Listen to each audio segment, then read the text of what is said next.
இந்நாள் போல எந்நாளும் நன்னாளாக அமையட்டும். இது என் கண்ணில் படும் உங்கள் மனதை தொடும் ராஜா டைரிஸ். ஷார்ஜாவிலேருந்து நம்மளுடைய பயணத்தை தொடங்கணும் டுவர்ட்ஸ் அபுதாபி.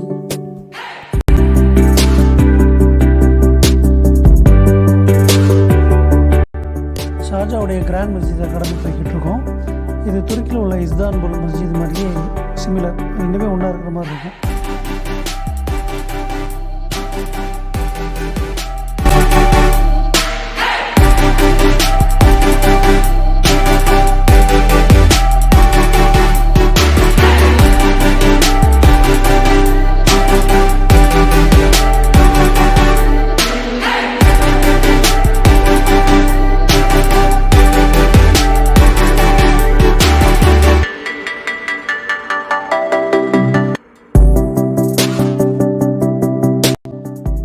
சில நேரங்களில் இந்த நிறம் மாறும் வானங்கள்லாம் நம்ம பயண களைப்பை தெரியாமல் பயணத்தை போக வச்சுக்கிட்டு இருக்கோம்.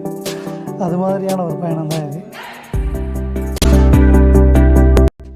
ஒரு வழியாக துபாய் பஸ் ஸ்டாண்ட் அடைஞ்சாச்சு. இப்போ துபாய் பஸ் ஸ்டாண்டில் பார்த்தீங்கன்னா சரியான கூட்டமாக இருக்குது. துபாய் டு அபுதாபி பஸ் வந்து நிற்கிது. ஸோ லைனில் நின்று தான் பஸ்ஸில் ஏறணும். அங்கே எப்போவுமே ஒரு லீவுன்னு வந்துருச்சு அப்படின்னா துபாயில் உள்ள ஆட்கள்லாம் இங்கே வர்றதும் இங்கேருந்து அங்கே போகிறதும் இதராவோ அங்கேருந்து இதராவோ பஸ்ஸில் ஏறி உட்காந்தாச்சு.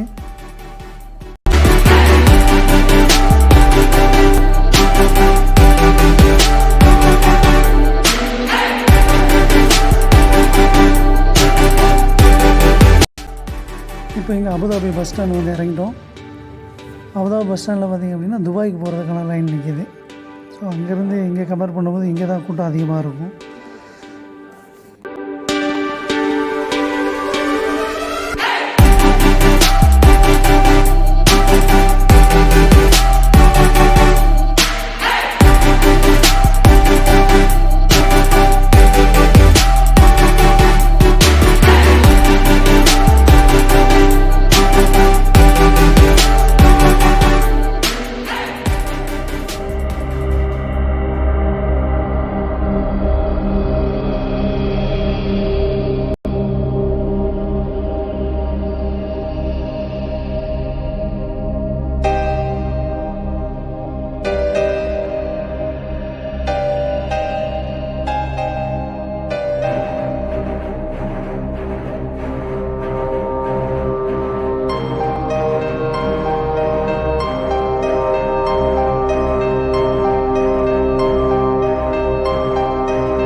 பீச்சுக்கு போகிறோம் சப்வே கிராஸ் பண்ணி.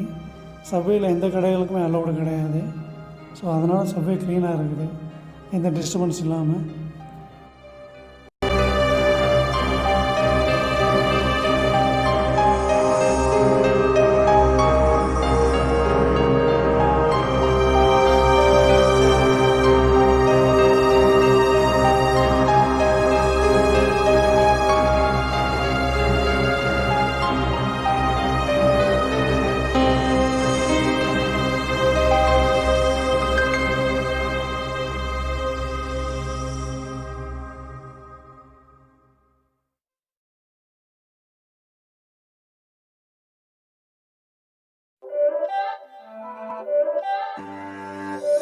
It's not a game, it's a rich thing.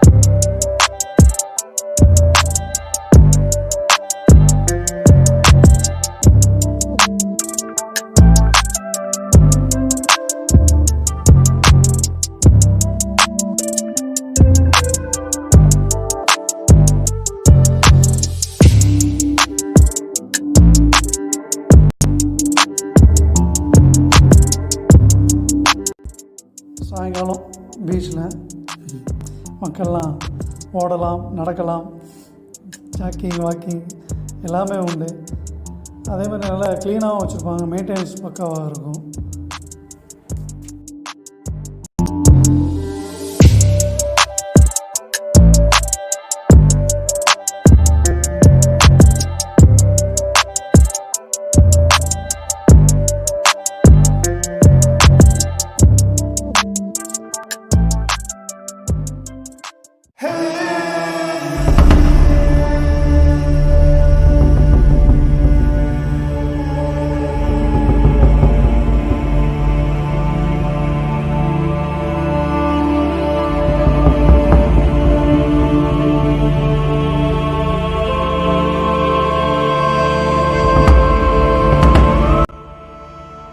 இன்றைக்கி இங்கே அமீரகத்தில் வந்து சுதந்திர தினம், நம்மளுக்கு எப்படி சுதந்திரம் குடியரசு தினம் நல்லா இருக்குது, அது மாதிரி இவங்களுக்கு ஒன்றிணைந்த நாள் அப்படின்னு கூட சொல்லலாம்.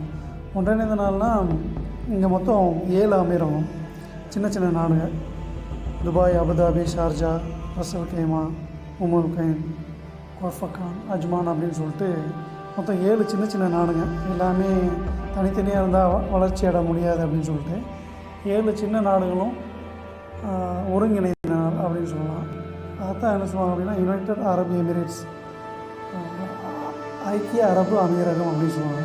ஸோ அந்த ஒன்றிணைந்த நாளை தான் எல்லாருமே என்ன பண்ணுறாங்க அப்படின்னா கொண்டாடுவாங்க. ரொம்ப மகிழ்ச்சியாக ஒருத்தவங்கள்ட்ட அந்த சந்தோஷத்தினுடைய வெளிப்பாடு. அது வான வேடிக்கை எதனா இருக்கும். அதே மாதிரி பீச்சு பக்கம் எல்லாருமே நல்லா செலிப்ரேட் பண்ணுவாங்க. அதே மாதிரி இங்கே உள்ள லோக்கல், அதாவது இங்கே இந்த அரபு நாட்டை சேர்ந்தவங்க வந்து ரொம்ப விமர்சையாக கொண்டாடுவாங்க இந்த தினத்தை.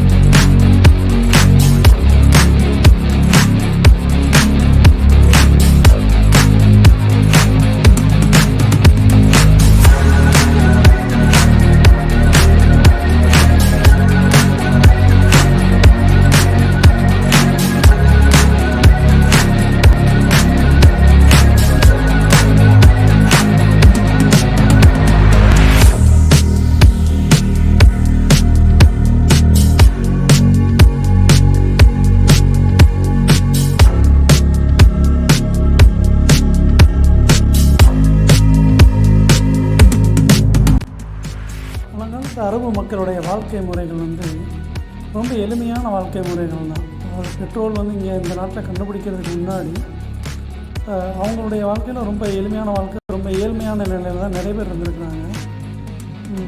ரொம்ப கஷ்டப்பட்டுருக்காங்க. அந்த காலத்தில் வந்து இவங்களுடைய பிரதான தொழிலே பார்த்திங்க அப்படின்னா மீன் பிடிக்கிறது, சின்ன சின்ன இந்த முயல் இது மாதிரி இதுகளை வேட்டையாடிக்கிறது. இவங்கள்ட்ட எல்லாத்தையுமே அந்த வைரி ஒன்று இருக்கும், நம்ம ராஜாலின்னு சொல்லுவோம்.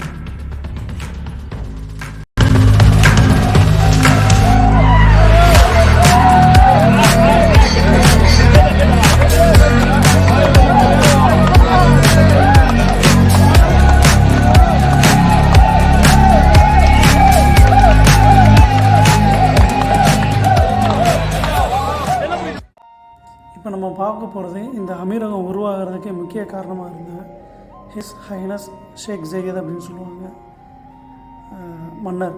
அவங்க தான் முதல் மன்னர் இந்த நாட்டுக்கு. அவங்க வந்து இறந்துட்டாங்க. அவங்களுடைய நினைவாகவும் கட்டப்பட்ட அமீர கட்டிட துறைகளுக்கு வந்து ஒரு மிகச்சிறந்த ஒரு எடுத்துக்காட்டாக விளங்கக்கூடிய ஒரு நினைவு சின்னம்னு கூட சொல்லலாம், ஒரு மஸ்ஜிது. அதுதான் இப்போ நம்ம பார்க்க போகிறோம். அதனுடைய பயணம் தான் இது. வழி நடுக உள்ள இயற்கை காட்சிகளையும் கட்டடங்களையும் பிரமிப்பாக பார்த்துக்கிட்டு எதிர்நோக்கியான பயணம் பண்ணிக்கிட்டு இருக்கிறேன். நம்மளுக்கு வந்து அது ரொம்ப பிரமிப்பாகவும் பூரிப்பாகவுமே இருக்குது அதை பார்க்கணும் அப்படின்னு சொல்லிட்டு.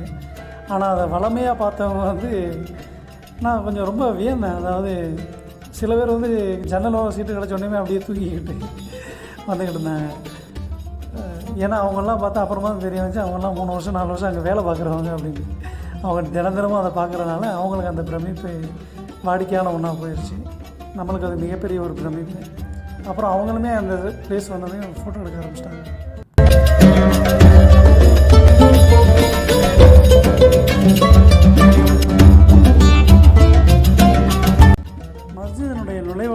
பார்த்தா ரோஜா தோட்டம்னு கூட சொல்ல முடியாது, அவ்வளோ ஒரு பிரம்மாண்டமான இதை வச்சுருக்காங்க. ரோஜா தோட்டம், பல வகையான பூக்களுடைய பார்க்கலாங்க. பார்க்க ரொம்ப பிரமிப்பாக இருந்துச்சு, வியப்பாக. நம்மலாம் ஊட்டிலாம் போனால் தான் இந்த மாதிரியான ரோஜா தோட்டங்களை பார்க்க முடியும். கண்டிப்பாக நம்ம நாட்டு பெண்கள்லாம் பார்த்தாங்க அப்படின்னா அந்த பூக்களை பறிக்காமல் வர முடியாது. அப்படி ஒரு பார்க்க பார்க்க அவ்வளோ அழகாகவும் ஆசையாகவும் இருந்த பூக்கள் அது.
வரலாற்று சின்னமான ஷேக் ஜயத் மஸ்ஜிதை 1994 கட்ட ஆரம்பிச்சிருக்காங்க. 2007 தான் அதனுடைய பணிகள் முடிஞ்சிருக்கு. இதனுடைய நீளம் பார்த்திங்க அப்படின்னா 950 அடியும், அகலம் உயரம் 1380 அடியுமா இருக்குது. சுமார் 30 ஏக்கர் பரப்பளவில் இந்த கிராண்ட் மஸ்ஜித் கட்டியிருக்கிறாங்க. வெளிப்புற தோட்ட பராமரிப்புக்காகவும் அதே மாதிரி கார்கள்லாம் பார்க் பண்ணுறதுக்காகவும் இந்த இடம். உலகத்தில் உள்ள மிகச்சிறந்த அதே மாதிரி மிகப்பெரிய பள்ளிவாசல்களில் இந்த பள்ளிவாசலும் ஒன்றும் சொல்லப்படுது. இஸ்லாமிய கட்டிடக்கலைக்கு ஒரு மிகச்சிறந்த எடுத்துக்காட்டாக இந்த மஸ்ஜிதை சொல்லலாம்.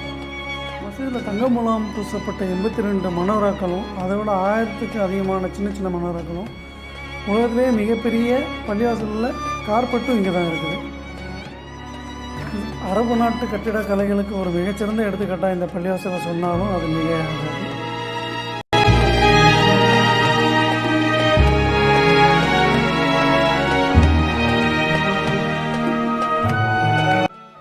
கல்வி நிலையங்கள், ஆராய்ச்சி கூடங்கள், அது மட்டும் இல்லாமல் இஸ்லாமிய கட்டிடக்கலைக்கு ஒரு மிகச்சிறந்த எடுத்துக்காட்டாக விளங்கப்படுற இந்த மஸ்ஜிது பரிசுத்தம் மற்றும் தூய்மைக்காக வெள்ளைக்கலை கிரானைட்டுகளை வந்து ஹைனஸ் ஷேக் சையத் பின் சுல்தான் அல் நஹ்யான் அவங்க வந்து தேர்ந்தெடுத்திருக்கிறாங்க.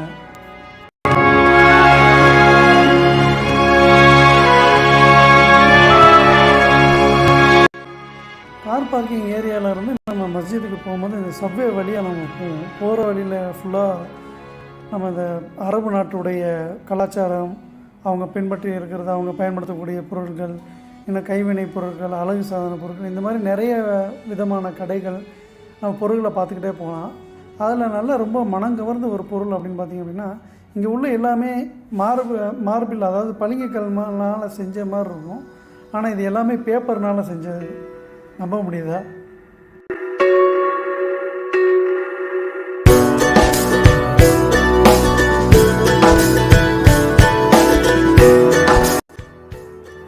எல்லா நாட்டு மக்களையும் எந்த ஒரு வெறுப்பும் இல்லாமல் அரவணைச்சு கொண்டு போகிறதில் அமீரகத்துக்கு நிகர் அமீரகமே. அதில் எந்த ஒரு மாற்று கருத்தும் கிடையாது. வழிநடுக நம்ம பள்ளிவாசல் கட்ட ஆரம்ப நிலையிலேருந்து எல்லா நிலைகளையும் நம்ம பார்த்துக்கிட்டே போகலாம். இந்த பள்ளிவாசல் கட்டுறதுக்கு 1,00,000 டன், அதாவது 1000 கிலோ ஒரு டன், 1,00,000 டன் அளவுள்ள வெள்ளை மாளிகை வெள்ளை பளிங்கு கற்களை மாசிடோனியா நாட்டிலேருந்து இறக்கியிருக்கிறாங்க. ஸோ அதனால தான் இன்றைக்கி இந்த பரிசுத்தத்தின் அடையாளமாக ஒரு மிகச்சிறந்த ஒரு கட்டிட கலைகளுக்கு எடுத்துக்காட்டாக இந்த மசூதி இன்றைக்கும் விளங்கிக்கிட்டு இருக்குது.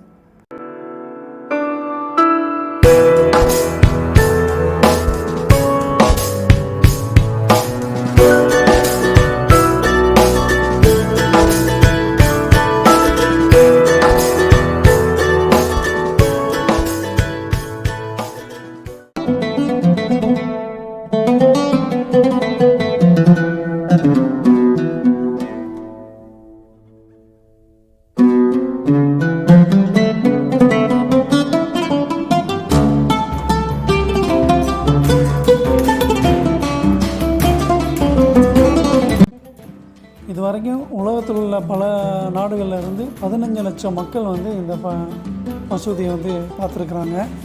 நீங்கள் ஒரு தடவை உள்ளே வந்தீங்க அப்படின்னா கண்டிப்பாக நீங்களுமே ரியலைஸ் பண்ணுவீங்க, அதாவது ஏன் இந்த மசூதி இவ்வளோ சிறப்பு வாய்ந்ததாக இருக்குது அப்படிங்கிறத நம்மளாலே கண்கூடாக காண முடியும்.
நான் ஒரு சின்ன எதிர்பார்ப்போடு தான் வந்தேன். கண்டிப்பாக இது நல்லாயிருக்கும் அப்படிங்கிறது நல்லா தெரியும்.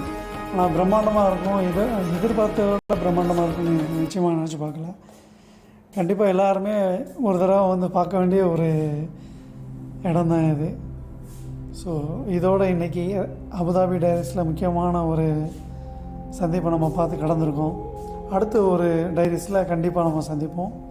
ராஜா டைரிஸ், என் கண்ணில் படும் உங்கள் மனதை தொடும்.